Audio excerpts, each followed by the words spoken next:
Baniriza ku channel yange nate leero tugenda kubeera nga tusiika ekyennyanja. Kuno ngenda kubeera nga nfumbirako chips z'ekikalaayi. Oba tunaba kubeera ngu subscribinga, nkusaba obeere ngu subscribinga, likinga video and leave a comment below. Nyamba okubeera nga channel yange ekula, o subscribinge and share with your family and friends. Beera ng'ofuna ekyennyanja ky'ogenda okubeera nga osiika.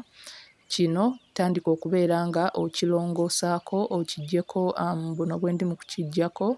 Obubeera ng'obusalako because tebulina mugaso gwonna. Oluvannyuma making sure nti kitukula bulungi nnyo, wakyozezza emirundi 3 ku 4 okusinziira ggwe w'oli satisfied nti ddala kitukudde bulungi. Oluvannyuma tutandika okubeera nga tukisalako muno mu sides, okisala paka ng'otuukidde ddala ku ggumba.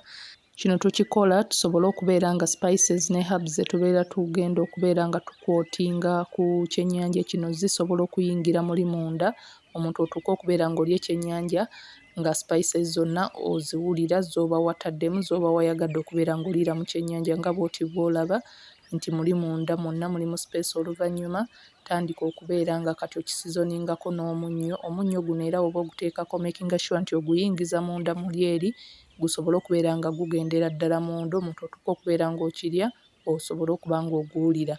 Oluvannyuma kiteeke ebbali otandike okukola ku coating. Nakozesezza gram flour, cornstarch, garlic, spices, lemon juice oba vinegar n'omunnyo. Bino bitandika byonna obiteekemu obitabule. Spices zino gye nakozesezza eri mixture ya paprika, chili, erimu a little bit of salt, erimu other spices. So oli waddembe okubeera ng'okozesa either black pepper, just that aba amala.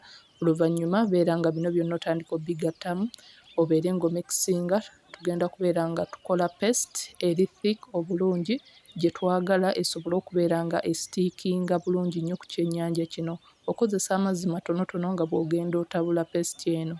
Oli waddembe okubeera nga garlic okola wa powder form n'obeera nga gukozesezza, but okumukozesa nga ono omulambo nali fresh kikuyamba okubeera nga oggyayo strong smell eyo eya garlic because ono aba akyali fresh. Oluvannyuma ekyennyanja kino kifune omakinge sure nti singa kibadde kikyalimu ku mazzi sooka okidryingeko ng'okozesa paper towel, otandike okubeera ng'ogattako coating giyingize munda mwonna mu kyennyanja. Muli eri muno mwe twasaze mu ezo empatanyi mwonna mwe twasaze beera nga oteekamu mwonna coating eno gy'oba otabudde obulungi ennyo because oyagala otuuka okubeera ng'olya ekyennyanja nga spices zino zonna z'oba otabudde ozisobola okuba ng'oziwulira mu kyennyanja.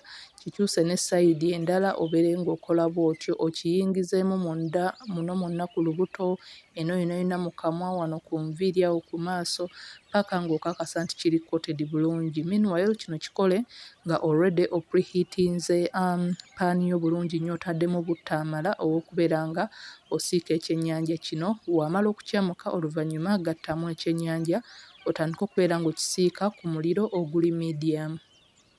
Kusaba obeere nga onyiga kade okubeera ng'otaninga on notifications zo gw'atanaba kubeera nga otaninga on notifications zo na kusubscribinga ku channel yange.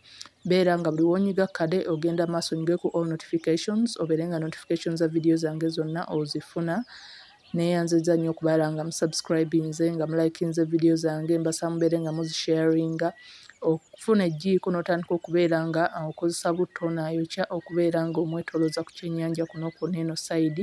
Oluvannyuma lw'eddakiika 4 ku 5 kiflippinge to the other side naye obeere ng'osiikayo. Tugenda kubeera nga tukisiika bwe tuti nga bwe tukikyusa ku buli side paka nga kyonna kitaaninze crispy, nga kyonna kiri golden, nga olabira ddala naawe nti ekyennyanja kiyidde bulungi nnyo. Ekyennyanja tekirwawo kujja naddala because kibeera kiri fresh, so tokisiika kumala bbanga ddene nnyo because oba toyagala ate era kikalambale, but okisiika to the extent ng'olabira ddala nti coating ebrowninze bulungi nnyo kuli kungulu, nga naawe olabira ddala nti kiyina kuba nga this rate kiyidde. Nga bwe nti bwe nkola ngenda maaso n'okubeera nga nkikyusaamu nga kifukirirako ne butto oli because pan gye nabadde nkozesezza yabadde ntono ate ng'ekyennyanja kinene, nabadde nina okumakinga sure nti ne side eno eya wansi nayo egenda mu butto bulungi nnyo, so ne mbeera nga nina okuba nga nkikyusaamu tufune ekyennyanja ekiyidde obulungi. Coating eno gye twakozesezza egenda kubeera nga ekuwa ekyennyanja ekiri crispy on the outside because twakozesezza cornstarch ne gram flour, ate obeere ng'ofuna ekyennyanja muli munda nga kiri so soft nga kiri juicy. So oluvannyuma ng'ekyennyanja kimaze okubeera nga kiri ready, bw'oti nga bw'olaba osobola okubeera nga kati opreparinga n'obeera ng'okidraininga on a kitchen towel, okireke kibeere nga kijjamu any excess oil ayinza okubeera nga agendeddemu ng'oli mu kubeera nga okisiika. Temwerabira kubeera nga musubscribinga, mulikinga video and leave a comment below. Osobola okubeera nga ontegeezaako mu comment section kiki ky'olowooza ku video zange, oba olinayo gye wali otrayinze out yavaayo etya. Oluvannyuma beera ng'okiteeka ebbali. Funa pan bulungi nnyo, gattamu ku butto omutonotono, oluvannyuma nashreddinze haafu ya cabbage. Nakozesezza kabadde ka medium cabbage. Tandika okubeera nga ofumba on medium heat. Kati wano tutandise okubeera nga tufumba ezo potato oba chips kalaayi.